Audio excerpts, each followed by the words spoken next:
Welcome back mpenzi mtazamaji kwenye Nuru ya Asubuhi for Money and Business Monday.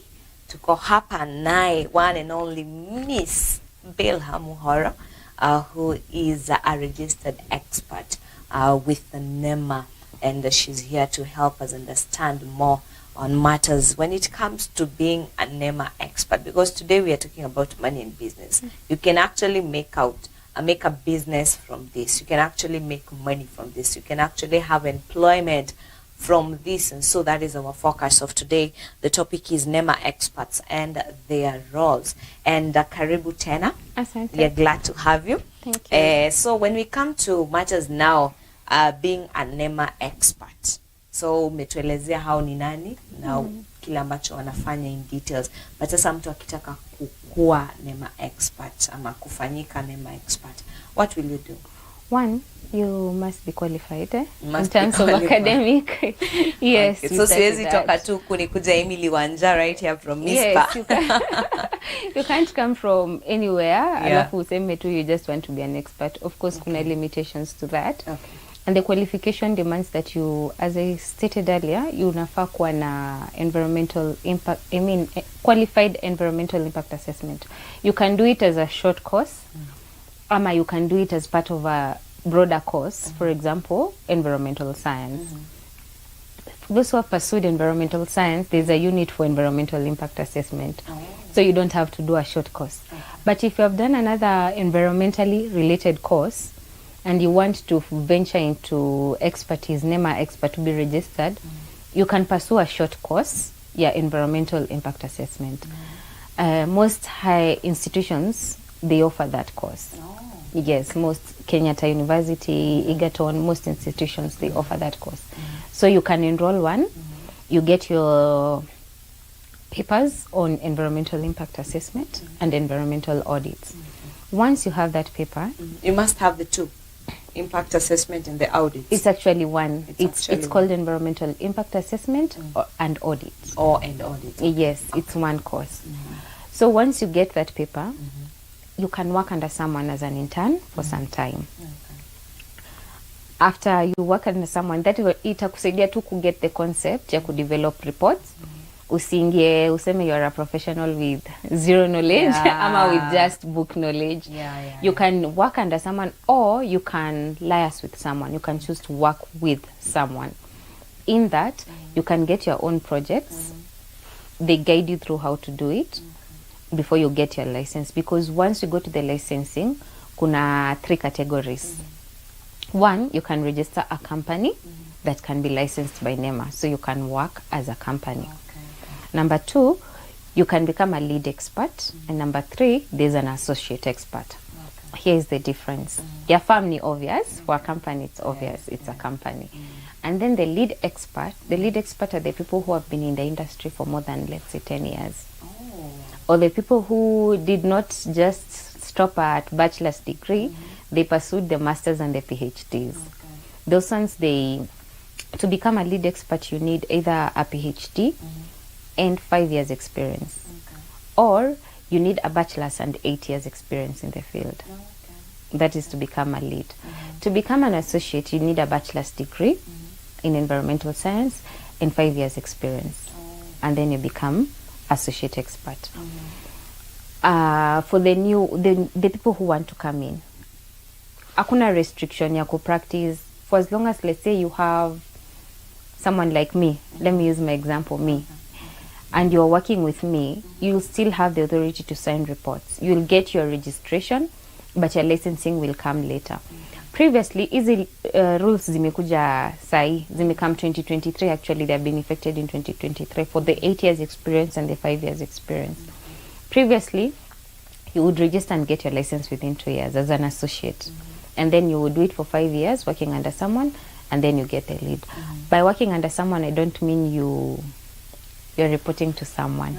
Because most people, because most people are scared of the employment part of it. Ati you have to be 8, you're reporting to someone, 5, answering questions. It's working with someone. You're working with a lead. It's like mentorship, basically. Because you need the experience of someone who is more experienced to be able to do projects. This mentorships comes in. It's important, by the way, because, for example, you have gone to a flower farm. You have never been in any flower farm in your life, and a flower farm has contacted you to do their audit for them. So what do you do when you get to the farm? Yes, you have the outline of how to do the report, but you know the practicality of things and the things on the ground at times ni different. So when you have someone to guide you and tell you, angalia wastewater ya flower farm inafaa kufanyiwa hivi na hivi, angalia takataka yao, angalia hii, that person is just coaching you and helping you to understand the field more. So by the time you're coming to an end of these 3, 4, 5 years, you are a pro yourself. And that means you don't need anyone else to coach you. You're actually coaching someone else. So you're actually increasing opportunities for someone.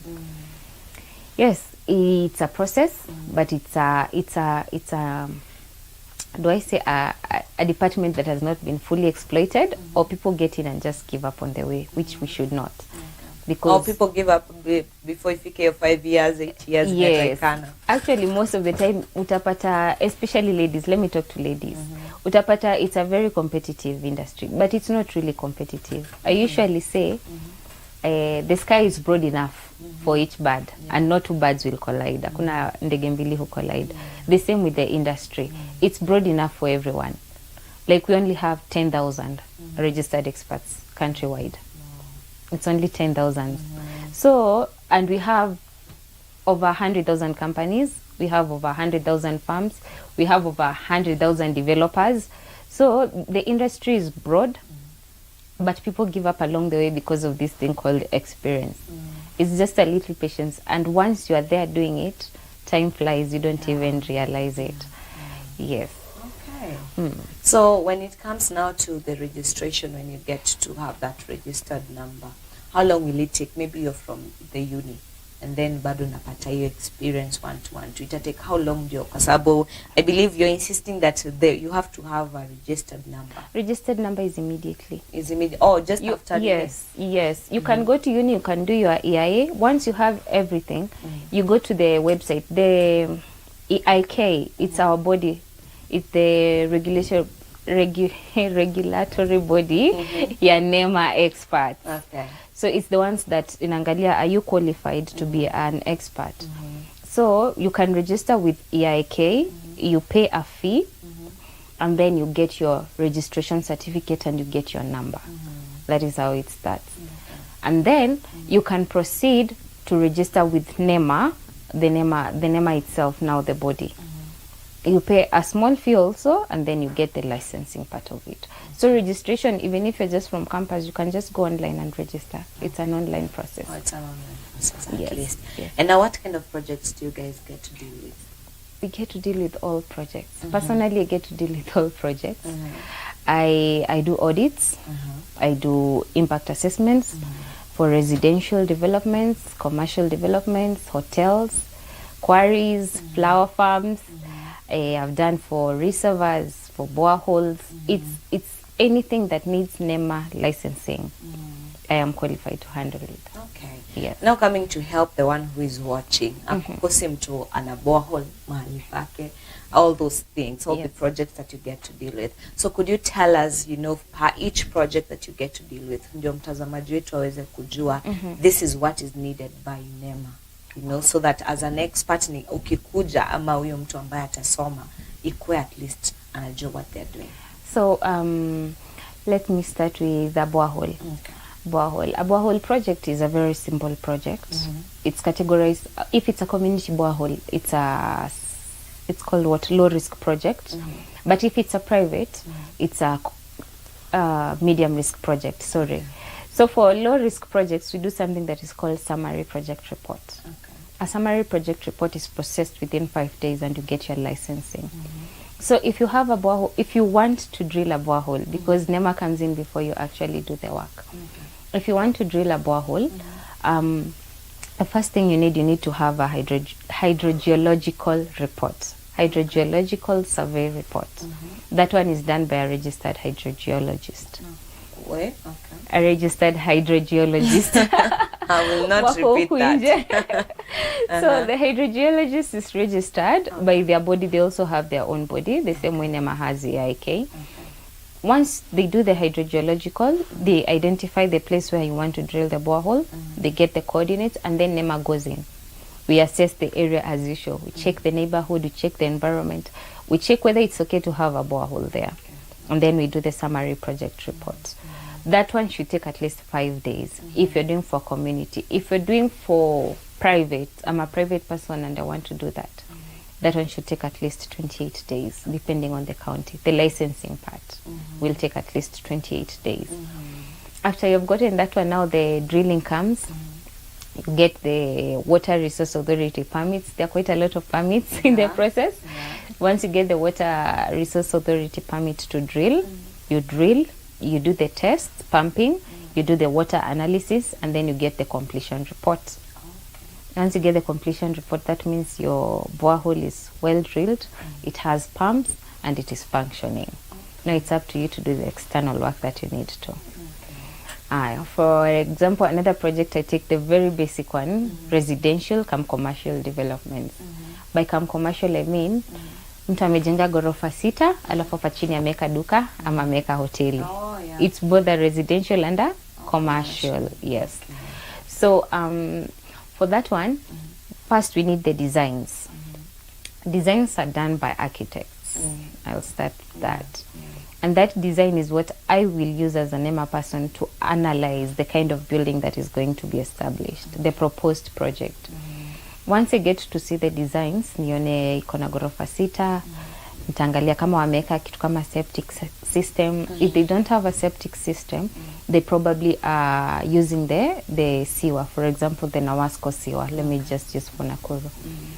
So if they're connected to the sewer system for their wastewater, I'll check whether they have a plan to collect waste, garbage waste. Nakuru, mostly I think it's done by garbage collectors. And then we check the structures, whether you're building the area, the zoning. Is that region allowing 6 stores? There are regions that wanasema maximum stores you can do is 4 floors. So you also check the zoning and whether the building is in conformance to that. You also check whether there is a water body near for the sake of pollution, ama maybe there is someone else who has an industry next and it will be a nuisance to these people. All that.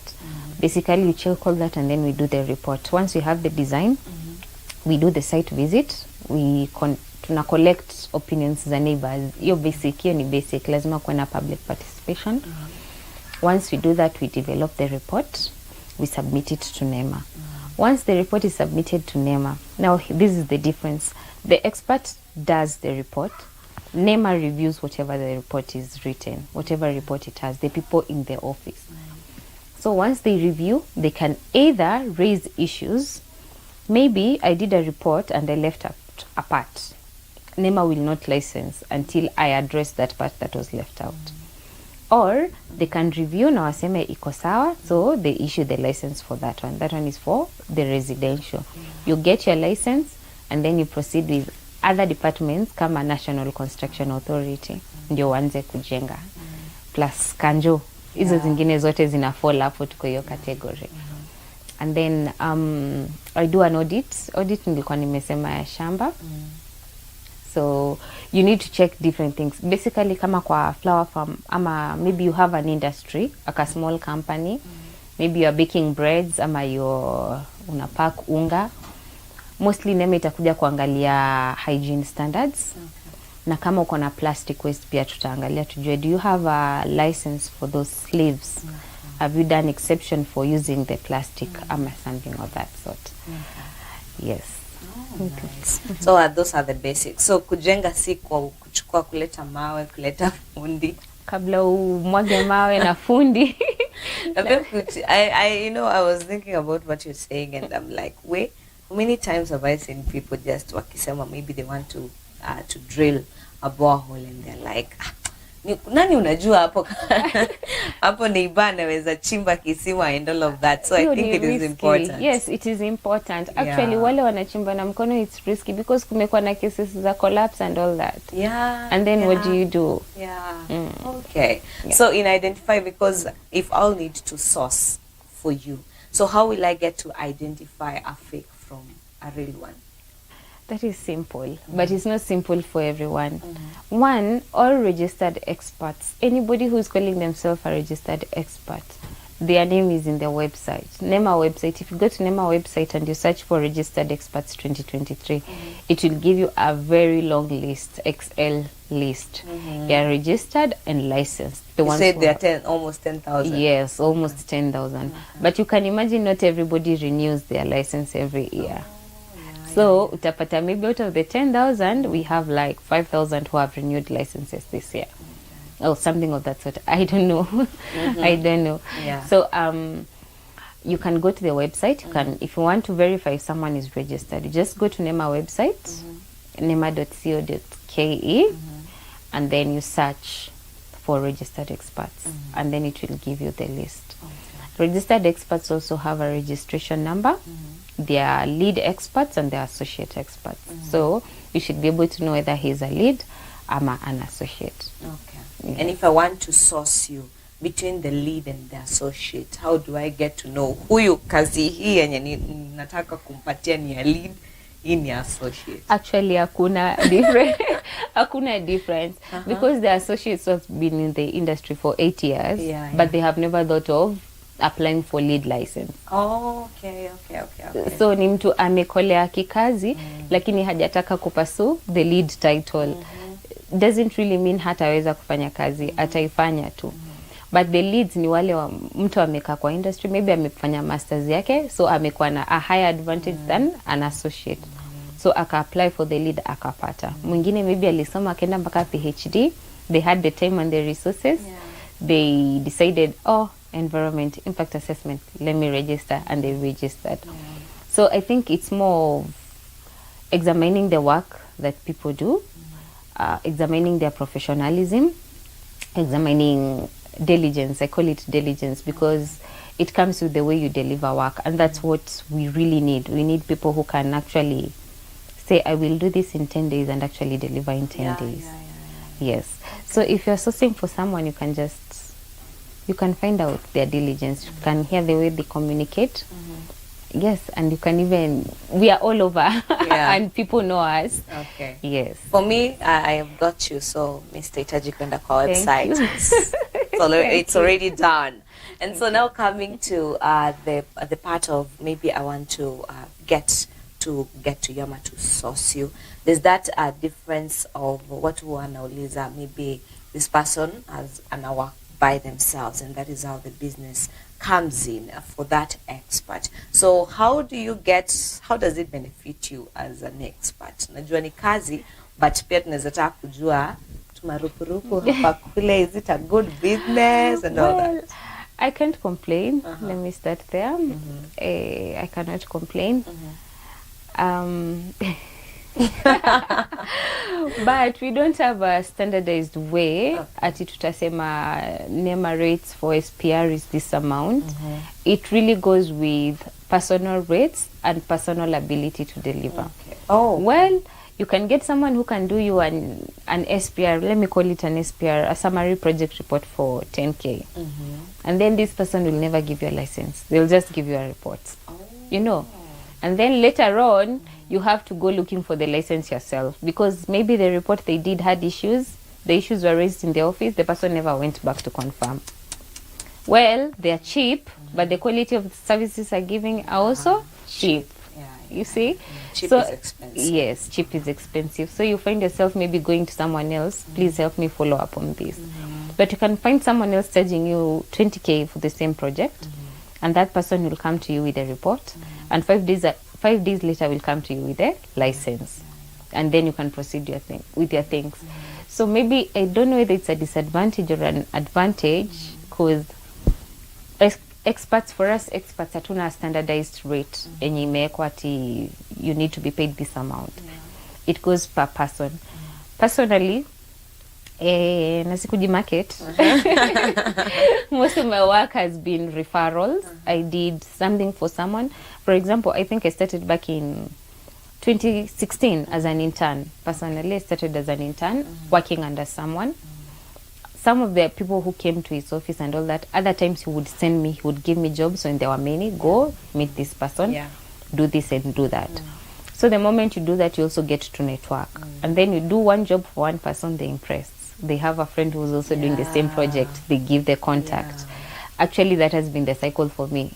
And it has been a network that has grown over time. 5 years, 6 years. Nice. Yes. And just asking, just curious, for the people who would say, I've never heard about it, you know, like I've never, NEMA, expert, maybe they've never, why is that? And I think you're doing a very important thing and very essential thing kwa kila, because if it's a building, there are buildings all over. If it's boreholes, definitely. So why is it that mejificha hivyo? Hatujajificha. We can't say tumejificha. I think people see us, but they hear NEMA, but they don't know the partitions of NEMA. Because everybody know, I think most people know NEMA. The thing is, they don't know under NEMA there is construction and there is expert who can do this for you. But we are fair. I think most people who get to us are the people who are actually doing something. Uko na borehole unachimba, then unaambiwa you need a NEMA expert. But we are there and we are Okay. And so for someone who maybe has lazima ikuwe ni mtu ana desire ama, you know, the people who are doing their KCC right now and their parents who are watching, and maybe they're like, mtoto wangu sijui ka anaona ako na passion ya mambo na environment, anakaa kutuambia usitupe karatasi chini, sijui all of that. So to such parents, you know, for their children to join in, you know, and do such a cause, does it need passion, ama it's a job like, allow me to say, like any other? No, it's not a job like any other. And for me, I think pursuing things with passion is what gives returns, because hakuna kitu rahisi. There are challenges that will show up. There are times that you'll pursue a license and wait, and the client wants it immediately and they don't understand the process. If you're not passionate about it, you give up. There are seasons when there are no jobs. Everybody is saying hakuna pesa. So in such a season, someone is likely to give up. But there are also good seasons. So yes, it's a matter of passion. And to that parent who wants to encourage their child, maybe their child ako na passion environment, yes, tell them there is hope and there is space. Because Kenya is so big, so many things are going on, and there are very few people who are able to access those things. So if they are passionate about it, they just have to have faith and to have hope and persistence. Persistence. You can't be microwaved and expect big things. So they should be persistent. They should be willing to learn, open to changes, because changes are also happening to us. The same, for example, the way I'm submitting reports today is not the way I submitted report in 2016. In 2016, I was taking hard copies. Currently, I have to do soft copies. Things are changing. Things are evolving. So kids, those who want to join the field, they should be passionate about it, should be willing to learn, and very open to change. Yes. And so the website, you know, that people can access. Maybe someone is in Nairobi. Can you move from one place to another? Are you actually, yes, that's how I survive. That's how you survive. That's how I survive, because once you're registered to work countrywide. And maybe you got a network in Nakuru, and then they got a friend in Isiolo. You know, if the work is substantial, if you have to go to the site, then you will move from Nakuru to Isiolo. And because it's part of a career that you've chosen and it's something you're passionate about, you move. You move. And so where can people find you if they want to talk to you and also connect with you for that work?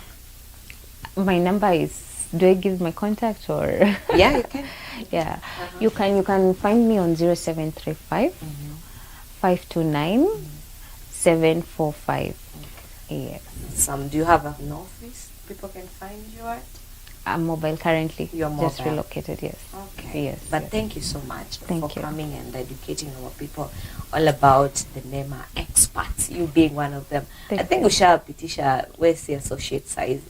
As I can see. But thank you for making time for us.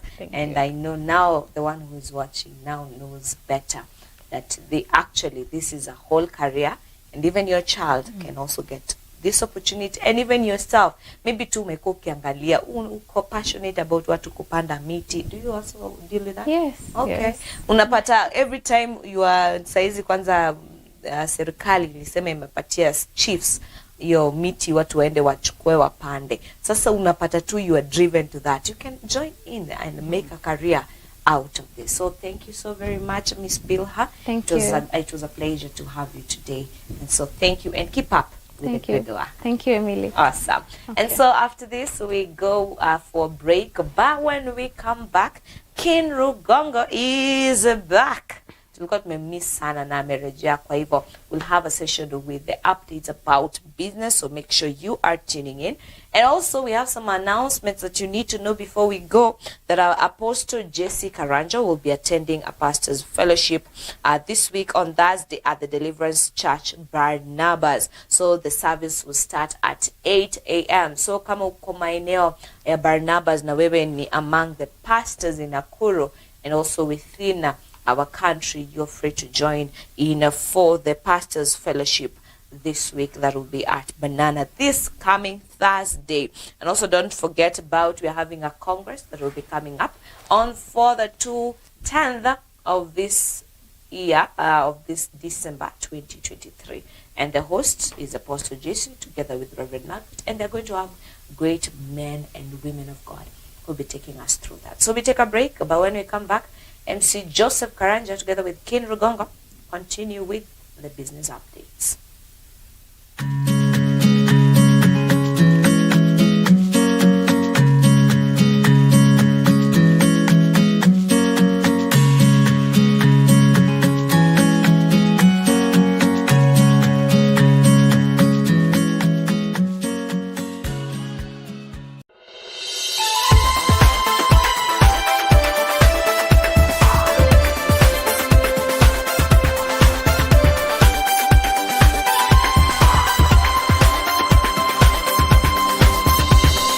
Mizpah TV, keeping the fire of the altar burning.